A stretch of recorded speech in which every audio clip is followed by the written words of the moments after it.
Bom dia. Tudo bem? Hoje é um dia muito feliz para mim, sabe? Porque eu estou vendo vocês aqui e eu imagino quantos pacientes vão se beneficiar através de vocês. E eu estou sendo o causador. Tem muitas pessoas aqui que não têm experiência com ozônio, tem alguns que são especialistas, podia estar até dando aula aqui no meu lugar. Então eu tenho uma classe heterogênea. Eu vou ter que satisfazer gregos e troianos. Mas eu fiz isso com muito carinho e espero que vocês aproveitem bastante. Nós vamos ficar o dia inteiro conversando sobre ozônio. Marquesa querida. Bom, então vamos lá. Ozonioterapia, uma nova e antiga terapêutica médica. Nova, porque para muitos de vocês é nova. E antiga, porque tem muitos anos que isso vem beneficiando o mundo. Aí você pergunta assim, se tem tanto tempo que isso vem beneficiando o mundo, por que não se ensina na faculdade de medicina? Porque a maioria dos médicos não tem nem ideia disso. Porque não é patenteado. Porque você adquire um aparelho relativamente barato, simples. Você não precisa de manutenção. Você trabalha o resto da vida com isso. É fácil, é barato, é simples. Aí a pessoa acha isso aí, isso é coisa antiga.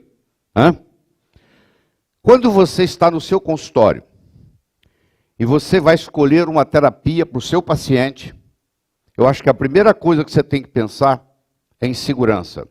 Quando você fez o seu juramento de Hipócrates, na noite da sua formatura, tinha uma coisa lá do juramento que dizia assim, primo non nocere.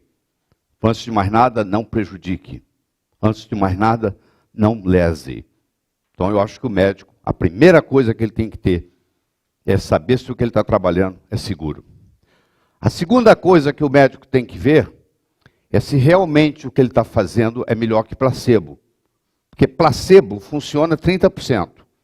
Esses estudos duplos cegos, randomizados, onde tem um grupo tratado e um grupo placebo, o grupo placebo funciona 25% a 30%, só pelo fato de ter alguém cuidando da pessoa, ter lá, faz parte de um estudo, etc. e tal. Então tem que ser melhor que placebo. E terceiro, tem que haver um custo-benefício, tanto para o médico quanto para o paciente. Se você olhar a segurança, a eficácia e o custo-benefício na escolha de uma terapia, a ozonoterapia encaixa em tudo isso. Por quê?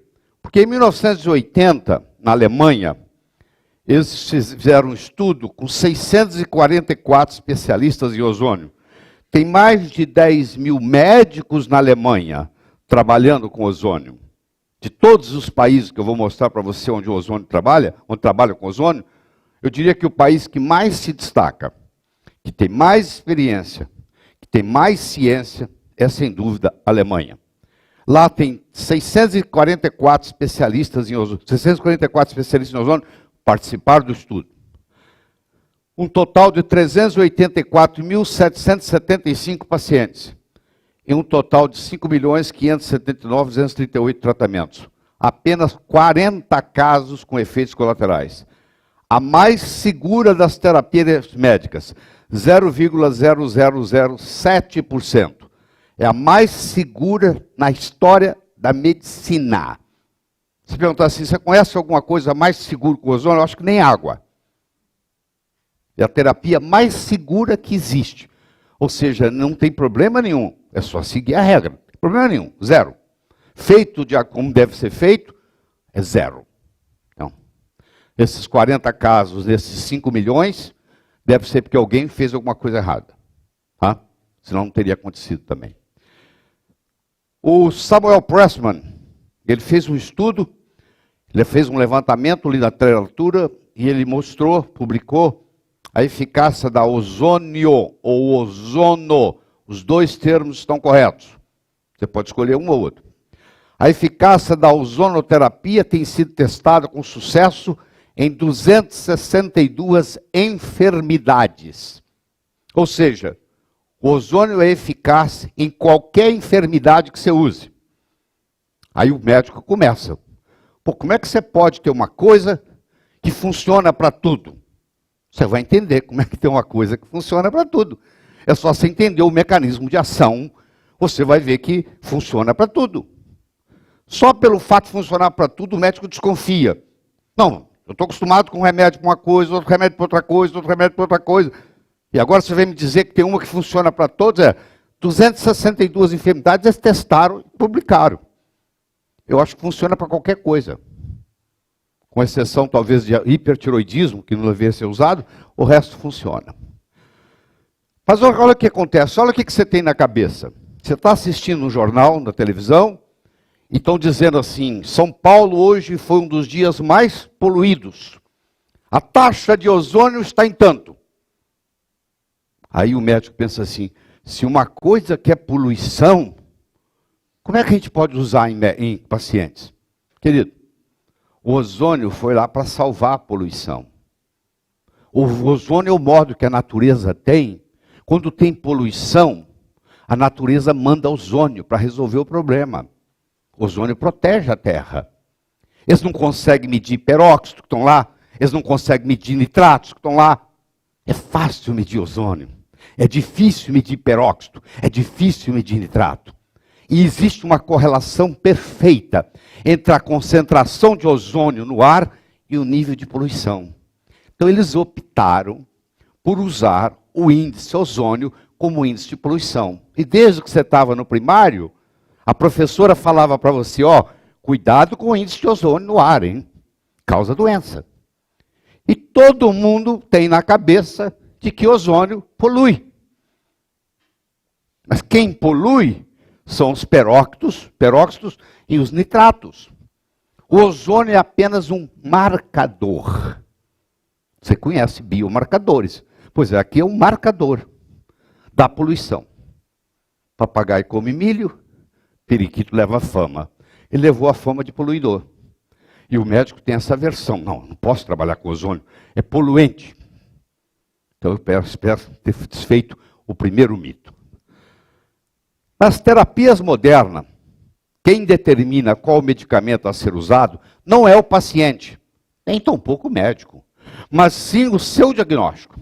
Nós praticamos uma medicina totalmente baseada no paradigma diagnóstico. Para essa doença, esse remédio, para aquela doença, aquele remédio, para aquela doença, aquele remédio. Você vai na medicina chinesa, você vai na medicina ayurvédica, você vai perceber. Você vai na medicina chinesa, você vai na medicina ayurvédica, você vai ver que não existe essa história de que esse remédio, esse diagnóstico, esse remédio, esse diagnóstico. Você vai na medicina chinesa, você fala assim, é o Qi que tem que ser harmonizado. A doença é um desequilíbrio do Qi. Pode se manifestar desse jeito, manifestar daquele, manifestar daquele, manifestar daquele. Entendeu? Então, como nós, na faculdade de medicina, aprendemos o paradigma diagnóstico, que tem um diagnóstico, que tem um tratamento ideal para aquele diagnóstico. Quando eu digo para você que existe uma substância que trata qualquer doença, você fala, não, peraí, isso é panaceia, isso não pode existir. Muito bem, a ozonoterapia restabelece o estado de equilíbrio do corpo, podendo ser usado em qualquer condição médica, independente do diagnóstico. Independente, aqui, eu deixei aqui em azul, bem destacado. O dia que falar para você o nome de uma doença que você não conheça, você perguntar assim, ozônio é bom? É bom. Porque provavelmente, se não fizer nada, não vai prejudicar. Porque é extremamente seguro.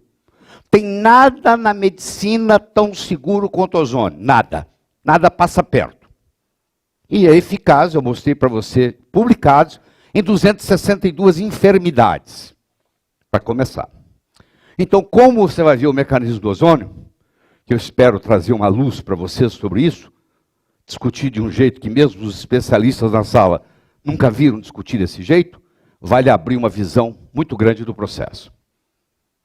Quantas terapias são totalmente seguras, completamente sem nenhuma toxicidade, baixo custo e que tenham efeitos favoráveis sobre doenças autoimunes, câncer, artrite, doenças infecciosas, doenças inflamatórias, dor aguda e crônica, fabuloso. Você pode conversar com o Dr. Cândido, que trabalha com dor, ele vai te falar. Doenças cardiovasculares, etc, etc, etc, etc, etc, etc, etc. Eu só conheço uma palavra que vem em mente: ozônio. Como eu mencionei ontem, o único problema que eu vejo com ozônio é que faz o médico ficar medíocre. Porque ele não precisa pensar mais. Ele resolve tudo com ozônio. Então ele, ozônio, ozônio, ozônio. Não precisa pensar mais. É o único problema. O médico às vezes para de estudar, porque às vezes ele descobriu isso aí, e agora resolve qualquer problema, começa a aumentar o consultório dele. Gente que tinha parado, já aposentado na medicina, começa a trabalhar com ozônio. Começa a fazer fila, eu já vi fazer fila em São José dos Campos. Na rua, o indivíduo com mais de 80 anos tinha parado de clinicar, voltou a clinicar, fazia fila na rua para atender. De tanta gente que quer receber ozônio. Porque um conta para o outro conta para o outro, o outro conta para o outro. Você fala, mas você tem que decidir, você chama de ozonoterapia ou você chama de ozonioterapia? Eu chamo os dois e de propósito eu vou alternar os nomes, porque tem gente, quando você fala ozônio, ele te corrige, ele fala é ozono. Se você fala ozono, o outro te corrige, fala é ozônio. Os dois estão certos. Então eu faço questão de alternar entre ozonoterapia e ozonioterapia. Para muitos de vocês, talvez seja a primeira vez que você vê isso. Aqui está a declaração de Helsinki, da Organização Mundial de Saúde, reconfirmada em junho de 64, criada em junho de 64 e reconfirmada em Tóquio em 2004. Deixa eu lê-la para você. O médico deve ter a liberdade, no tratamento de um paciente, de usar uma nova providência diagnóstica ou terapêutica, se em seu julgamento isso oferecer esperança de salvar vida, restabelecer saúde ou aliviar sofrimento. Nós estamos resguardados pela Organização Mundial de Saúde. Você tem direito mundial de fazer isso. Esse direito é concedido ao médico. E isso tem que ser respeitado. Isso é decretado pela Organização Mundial de Saúde, a Declaração de Helsinki. Isso tem que ser respeitada. E você pode ver que juridicamente isso tem valor. Tem que ser respeitado. Então você, com a sua consciência, com permissão do paciente, que você vai ver como é que acontece, você pode usar ozônio sim. E se alguém vier criar caso com você, você vai poder se justificar e vai poder se defender numa boa. Agora, se você é medroso e fica se escondendo, dando uma de avestruz, você sabe o que avestruz faz, né? Enfia a cabeça na areia, deixa o rabo para cima e acha que está protegido. Se você dá uma de avestruz, você fala, não, isso aqui eu não faço. Porque eu posso ter problema. A vida você pode ter problema. Você atravessa a rua ali, você pode ter problema. Pode ser atropelado, pô. Viva a vida com coragem. Faça aquilo que você acha que tem que ser feito. Porque você sempre vai encontrar alguém que é de uma opinião contrária. E daí? Qual o problema? A Alemanha, a Bulgária, o Canadá, Cuba, França, Hungria, Itália, Israel, Japão, México, Polônia, Rússia. Aqui, ozônio está aprovado. Nos Estados Unidos, existem 14, tem 13, mas tem mais um, 14 estados onde o ozônio é permitido. E você vai entender toda a dinâmica por quê. Certo? Então está aqui, isso está tudo nos slides, ninguém precisa copiar nada, tá bom? Por favor. Bom, deixa eu apresentar para vocês a Declaração de Madrid. A Declaração de Madrid sobre o ozônio aconteceu recentemente, em 2010. Reuniram-se 20 federações de ozônio mundial e criaram a Declaração de Madrid. O movimento dizendo o seguinte, o médico no mundo inteiro tem que ter permissão para usar ozônio. Por que que nós não vamos usar? Se é eficaz, se é seguro, se tem um custo-benefício fabuloso, tanto para o médico quanto para o paciente. Por que não? Então eles se reuniram e criaram a Declaração de Madrid, que está crescendo. No último congresso ibero-americano, terceiro congresso ibero-americano que aconteceu no Rio de Janeiro, vieram os advogados da Declaração de Madrid, da Espanha, para explicar as leis todas internacionais envolvidas, e etc, etc, etc, etc. O ozônio, cor azulada, é só se olhar para o céu ali fora. Quer ver ozônio? É só se olhar para o céu. Tudo que está azul lá é ozônio. O que dá o azul do céu é ozônio. O ozônio, cor azulada, peso molecular 48, é a forma alotrópica do oxigênio. O que significa que ambas as moléculas consistem de átomos de oxigênio, 2 no caso do oxigênio, 3 no caso do ozônio, mas com propriedades físicas e químicas diferentes. Eu sei que tem muito tempo que você estudou alotropia. Então deixa eu trazer para a sua mente o conceito alotrópico. Por exemplo, grafite e diamante são formados somente de carbono. Você sabe da dureza de um grafite e você sabe da dureza de um diamante. O grafite, que é a ponta do seu lápis, você quebra com facilidade. O diamante é a estrutura mais resistente que tem na natureza. E os dois são feitos de carbono. Eu posso ir até mais longe. Eu posso mostrar para você o grafite, eu posso mostrar para você o diamante, e posso mostrar para você o furaleno. O furaleno foi criado, foi descoberto em 1985, recentemente. 1985 não é nada, foi ontem. O furaleno. O furaleno foi descoberto, está aqui a estrutura do furaleno, em homenagem a Richard Buckminster Fuller, que é um dos meus heróis. O trabalho transformacional que eu faço é baseado em Richard Buckminster Fuller. Para quem não sabe, Richard Buckminster Fuller, para muitos, foi o homem mais inteligente que viveu no século XX, mais inteligente que Einstein. Ele deixou 250 patentes. Ele era arquiteto, ele era poeta, ele era escritor, ele era cientista, ele era inventor. Ele inventou carro, ele inventou a geodésica. Quando você visitou o Epcot Center em Orlando, é dele, invenção dele. Esse tipo de geometria é a única estrutura geométrica que quanto maior, mais estável. Eu adoro escrever a vida de Richard Buckminster Fuller. Da palavra Fuller, eles tiraram fullereno, do Richard Buckminster Fuller. Deixa eu contar para você rapidamente a história dele, porque vale a pena se escutar. Richard Buckminster Fuller era um boêmio.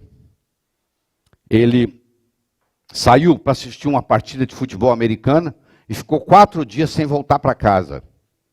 Quando ele voltou, não só a sua filha excepcional, Alessandra, havia morrido, como havia sido enterrada. Eles não encontraram ele, estava na boemia. Não encontraram ele nem para falar que a filha estava doente e nem para falar que a filha morreu. Quando ele chegou 4 dias depois em casa, a filha já estava enterrada. Ele morava em Detroit, Michigan. Ele foi para uma daquelas pontes lá e que resolveu cometer suicídio. E lá embaixo estava o lago e ele aqui em cima, ele ia pular para morrer. Quando ele estava pronto para pular, ele teve um insight. E se ao invés de eu pular, eu der um passo para trás e dedicar os próximos 50 anos da minha vida para mudar a humanidade para o melhor. Ele deu um passo para trás, chegou em casa, falou com a mulher dele assim: não converse comigo por 365 dias. Eu vou ficar 365 dias em silêncio absoluto. Ele ficou 365 dias sem falar uma palavra. E a partir daí ele começou a produzir. As ideias de Fuller são tão revolucionárias que muitas delas não podem ser implementadas todavia, porque quebraria a economia mundial, de tão forte que são. E muito do que eu faço é inspirado em Fuller. E aqui está uma estrutura, você deve estar vendo aqui que isso aqui é um hexágono, aqui está um hexágono, aqui já está um pentágono, aí, olha aí para você ver. Isso é uma combinação de hexágonos e pentágonos, tudo feito de carbono. Só que quando você olha, a dureza do grafite é uma coisa, a dureza do diamante é outra, a dureza do fullereno é outra. Por que eu estou apresentando isso? Porque é exatamente o que vai acontecer na história do ozônio com oxigênio. Mas ozônio é oxigênio. Não, não é não. É muito diferente. É igual a diferença do grafite para o diamante. É outra coisa. Uma coisa é uma coisa, outra coisa é outra coisa.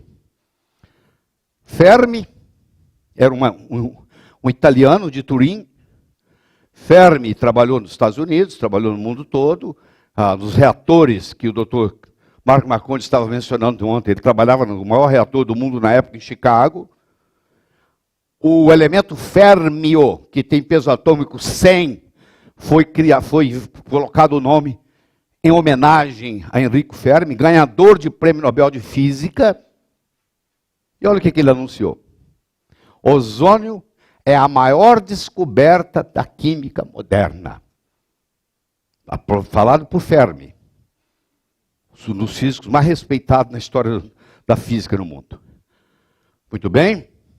Se você entrar no seu Google normal e digitar ozônio em inglês, você vai ter 24.700.000 citações.